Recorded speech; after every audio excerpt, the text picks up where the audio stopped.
Oficina Distrito HQ.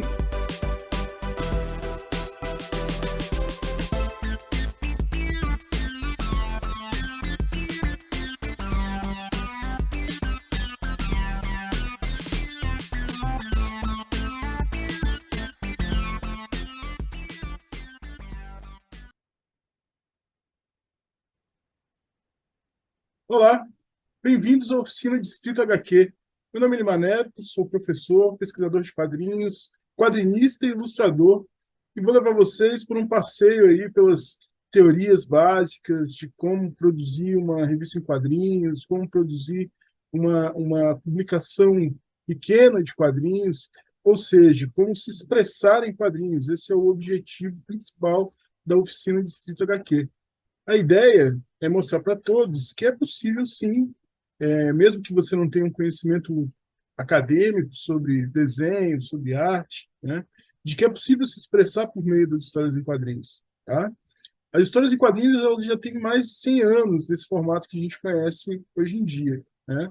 E no Brasil, existe um espaço muito grande para publicação de material independente. Né? A gente encontra história em quadrinhos na internet, né? Nas redes sociais, a gente encontra história em quadrinhos ainda nas bancas, né? Mas principalmente hoje em dia o espaço, né, o maior espaço para quadrinhos no Brasil, fora o material independente, mas o quadrinho nacional, é por meio dos quadrinhos autorais.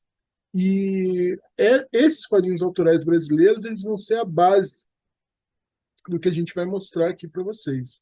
Tá? O objetivo da nossa oficina é oferecer a oportunidade de produzir um quadrinho, mesmo e principalmente para aqueles que nunca produziram quadrinhos ou que nunca pegaram um lápis para desenhar.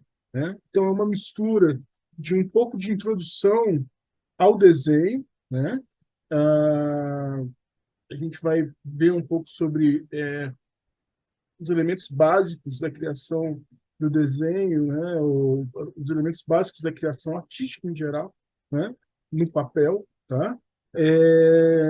A gente vai falar um pouco sobre as linhas, sobre formas, né? A gente vai falar um tanto sobre a forma humana, já que, né, o ser humano tende a ser um dos principais personagens ali nas revistas em quadrinhos, mas tudo isso buscando dar um sentido quadrinístico para esse conhecimento nessa área de desenho. Então, assim, para aqueles que já têm um conhecimento já mais avançado de desenho e queiram apenas aprender sobre quadrinhos, né?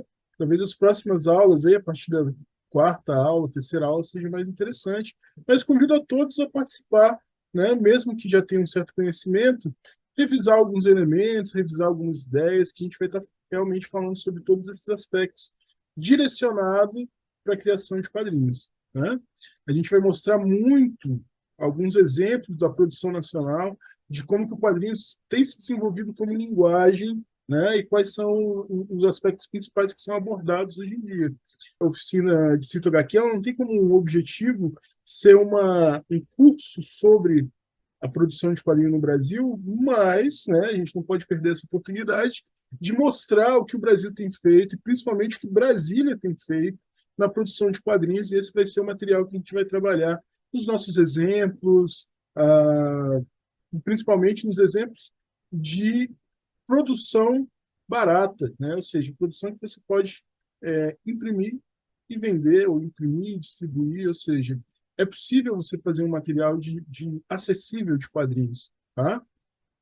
Então a gente vai mostrar principalmente esses aspectos de como a criatividade ela é importante para você transformar o seu traço numa narrativa em quadrinhos, né? O quadrinho que é essa forma de comunicação que depende da repetição de elementos, né? Então, saber reproduzir esses elementos quadro a quadro, de maneira que eles sejam reconhecíveis, né? São todos os aspectos que a gente vai ver, né? E principalmente como burlar essas regras dos quadrinhos e buscar quadrinhos mais experimentais, né? A gente vai ver que existem caminhos aí para serem seguidos e a partir do desenvolvimento das aulas, cada membro, né? Cada que vai estar participando da oficina, cada um de vocês vai poder seguir e produzir o quadrinho que vocês queiram. A ideia é que no final da oficina nós tenhamos aí quadrinhos de aproximadamente 4 páginas para a gente produzir, escolher alguns, né, escolhido por vocês mesmos, para produzir um zine do Distrito HQ,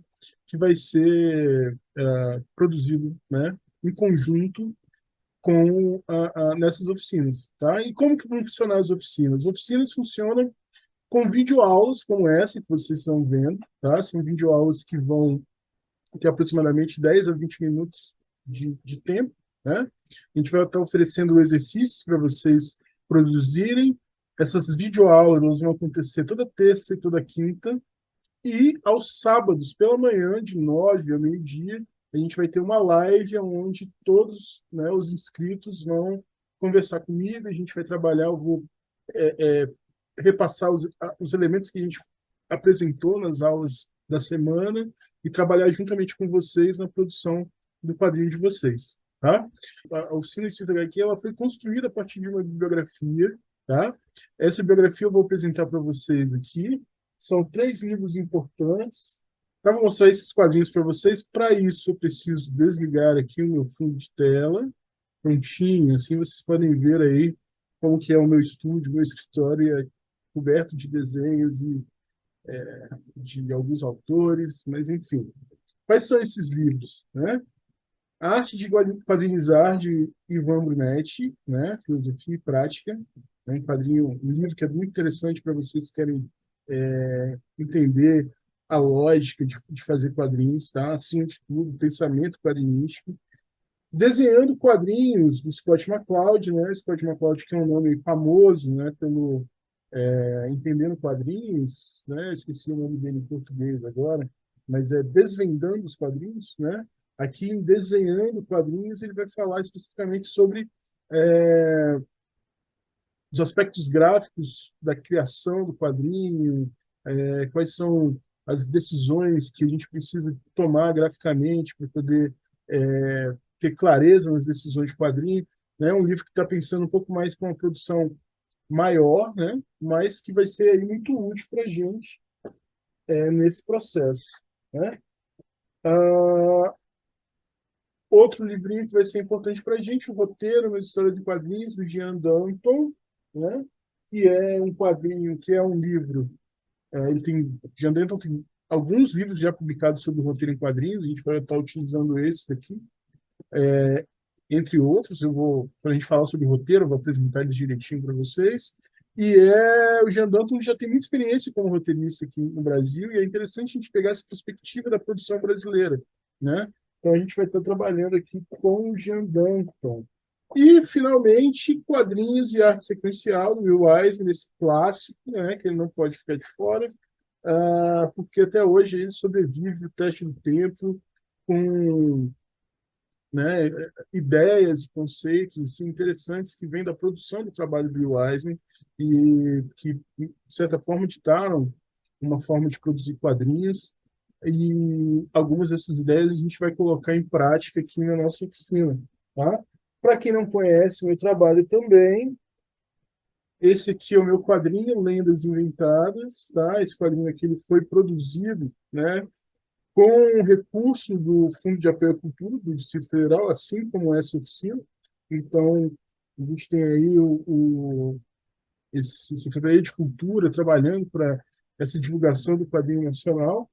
E, né, não menos importante, a gente vai entender o que é que a gente chama de quadrinho. Né? Muita gente acha que quadrinho é uma coisa impossível de se fazer, e realmente é bastante trabalhoso, que é inigualável quanto à sua facilidade de produção, né? Quanto ao seu custo, né? E principalmente com relação à sua criatividade, tá?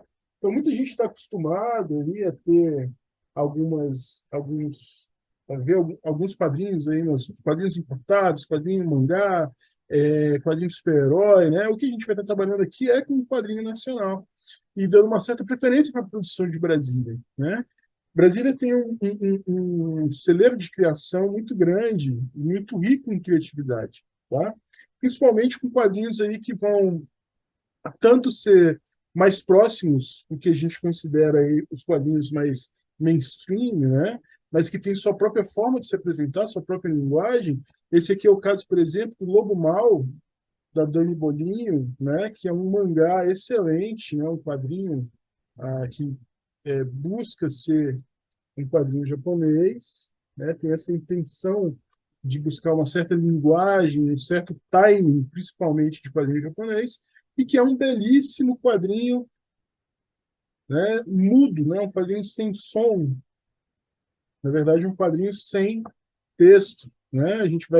É importante a gente entender, principalmente quem nunca trabalhou diretamente com quadrinhos ou tem pouca experiência de leitura do quadrinho, é que o quadrinho ele não necessariamente pode ser definido apenas como imagem misturada ao texto, né? Na verdade, é um pouquinho mais complexo que isso. Existem outros elementos que a gente pode tratar nesse sentido, que a gente vai abordar mais na frente na oficina, mas os quadrinhos sem texto, né, eles comprovam para a gente como, né, o quadrinho ele prescinde aí do texto, não é exatamente um elemento de identidade, dizer que quadrinho é imagem e texto associado, né?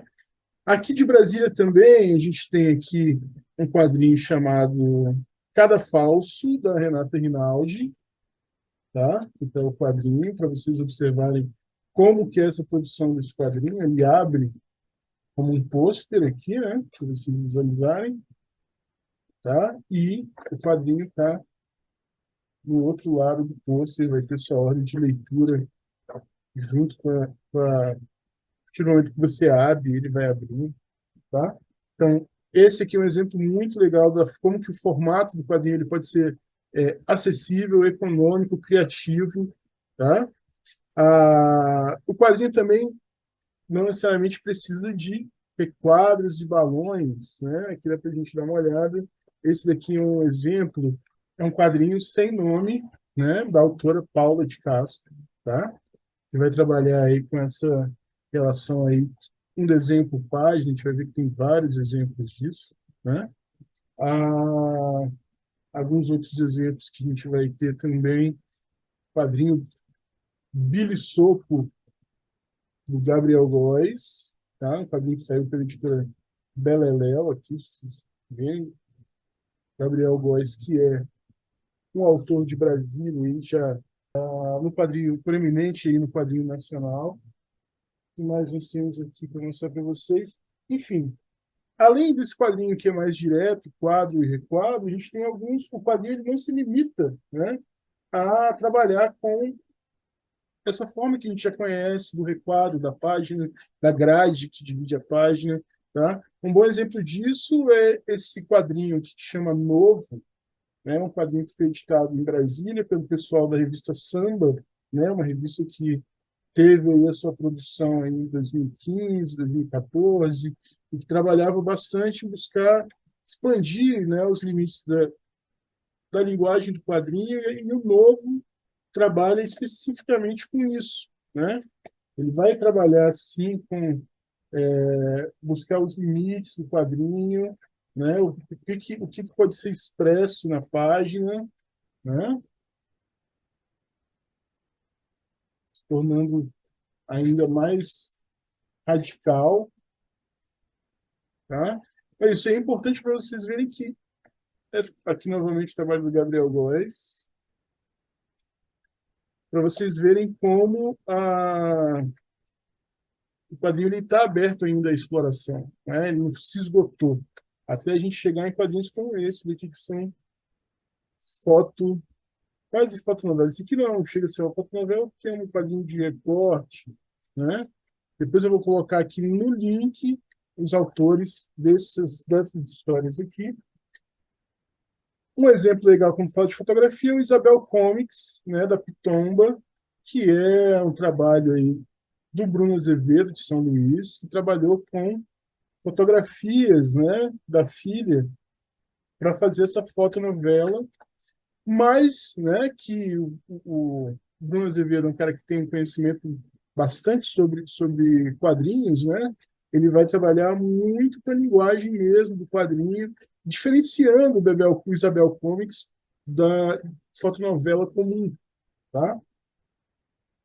Outro exemplo também de limite, né? O que seria a história em quadrinhos, né? Esses trabalhos que vão trazer para a gente esse questionamento é o Maria e João, feito em estilo pelo Gabriel Nascimento, tá? Que não é uma história em quadrinhos, né? De maneira alguma a gente introduz esse material como história em quadrinhos, mas que ele vai trabalhar, ó, com a colocação dessas imagens, dessas estilogravuras, né? Uma por página, narrando uma versão da história de João e Maria, tá? Que em uma obra, né? Que deixa nublado aí essa separação entre o que vai ser quadrinho e o que não vai ser quadrinho, né? Tal é o caso aqui do Rodrigo Oquiano, um quadrinho também bastante